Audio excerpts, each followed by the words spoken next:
Decide करना पड़ता है, आपके पास ज़्यादा चॉइस है। तो आप कैसे डिसाइड करेंगे कि कहाँ रहो, क्या खाऊँ?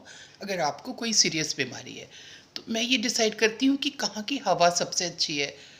तो हस्बैंड का घर नैनीताल में है, वहाँ बहुत सर्दी पड़ती है, गर्मी में तो ठीक है। तो सबसे अच्छी हवा जहाँ पीपल 5-10 होंगे और नदी होगी, नेचर होगा, वहाँ हीलिंग होगी, तो चिड़िया वगैरह, और ये गांव में ही मिलेगा। तो मैंने गांव ऑप्ट किया। और वो हमारा, और एक ये लाइन है कि जहाँ आप पैदा होते हैं, जिस ज़िले में, वहाँ आपका बॉडी शुरू से एक्लिमेटाइज होता है। मानसी डॉक्टर ने बताया। सब लोग हमको अच्छी अच्छी बातें बताते हैं और मैं उसको अप्लाई करती हूँ, क्योंकि मुझे कोई जिम्मेदारी नहीं है, मस्ती की लाइफ है, सब लोग ठीक खुशहाल हैं।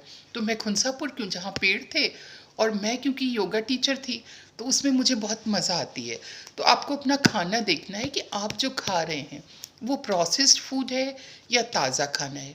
क्योंकि अगर मैं बहुत अच्छा कंपनी का, जिसमें 50 चीज़ें, चाइना का बिस्किट है बहुत टेस्टी है, या सॉसेस हैं, तो बॉडी को उसको छोटा करना पड़ता है, क्योंकि बॉडी लेती है पेट को, तो टेस्ट नहीं आता है, वहाँ तो एसिड निकलेगा 1.5 किलो। तो सबसे सादा खाना खुनसापुर में रोटी सब्ज़ी चूल्हे पे बनती है या कंडे पे बनाती है, बाटी चोखा, और जितनी चीज़ें गांव का जो होगा, आम होगा देशी। तो जो पुराना था वो सबसे महंगा हो गया है, तो मैं इसलिए गांव में रहना है। अब मैं सोच रही हूँ कि मैं पतंजलि, जहाँ पे कि सारी चीज़ें ग्रो होती हैं, या वंदना शिवा, या साधना फॉरेस्ट, 3 जगह हैं।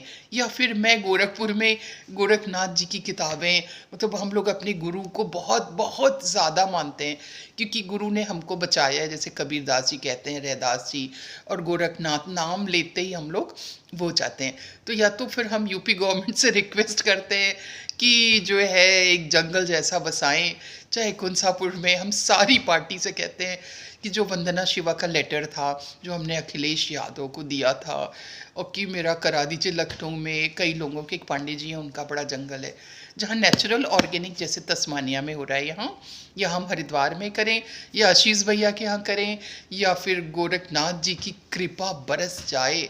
तो फिर मैं सोच रही थी कि बहुत सारे मरीज़, सबसे ज़्यादा मरीज हार्ट अटैक के होते हैं, हार्ट के नंबर 1 रहा है बेचारा, कोमल सा हार्ट। और इस पर योगा में बहुत काम हुआ है कि 3-3 देवियाँ इसको पकड़े हुए हैं, और पूरे 24 घंटे काम करता है।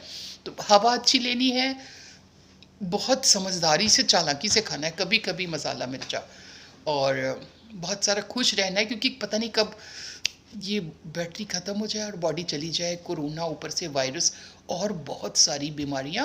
और वेस्टर्न वर्ल्ड क्या कर रहा है कि ये भी नकली, ये भी नकली, ये भी नकली, ये भी नकली। ये फैब इंडिया को बहुत बहुत थैंक यू, कोई इसको फैब इंडिया को भेज दीजिए।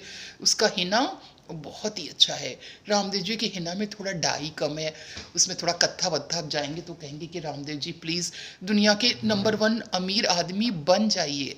और रामदेव जी बहुत जल्दी दुनिया के नंबर 1 आदमी बन के कंट्री की इकोनॉमी को यूँ करेंगे, क्योंकि भाई मेन चीज़ तो होता है पैसा। और पैसा कैसे है? बिजनेस, बिजनेस और चालाकी और समझदारी। तो मैं बहुत हंसने के मूड में हूँ, और इस वीडियो को बिल्कुल नॉन सीरियसली लीजिएगा, और बकवास कर रही हूँ क्योंकि घर में कोई नहीं है, हस्बैंड वॉक करने गए हैं, बच्चे वहाँ गए हैं, और मैं योगा वाली। तो अब जा रहे हैं लाइफ शुरू करने। Thank you so much, and we will enjoy everything, and we will keep our India number 1. Love you. Thank you Patanjali Rishi, thank you Gorakhnath ji, and thank you Hazrat Inayat Khan. अगर आप कट्टा बनाएंगे और जहर बनाएंगे, जिहादी दस्ता तैयार करेंगे, या हम और उल्टी पुल्टी चीज़ बनाएंगे, तब तो टेररिस्ट ग्रुप्स ही हमको बुलाएंगे और माफियाज बुलाएंगे। और अगर हम हेल्थ वाला, जैसे ऑटोबायोग्राफी ऑफ अ योगी है, सिस्टर शिवानी है, वो बहुत अच्छा बोल रही हैं, तो उनको तो सारे लोग बुलाएंगे। मैं वैसे ही बोलना चाहती हूँ, मैं इतनी जल्दी जल्दी और सटपट सटपट करती हूँ, मुझे लगता है कब मैं बहुत ही ठहर के और ग्रेविटी और पॉपुलर और अच्छा काम करूँ कि मेरा नाम रोशन हो।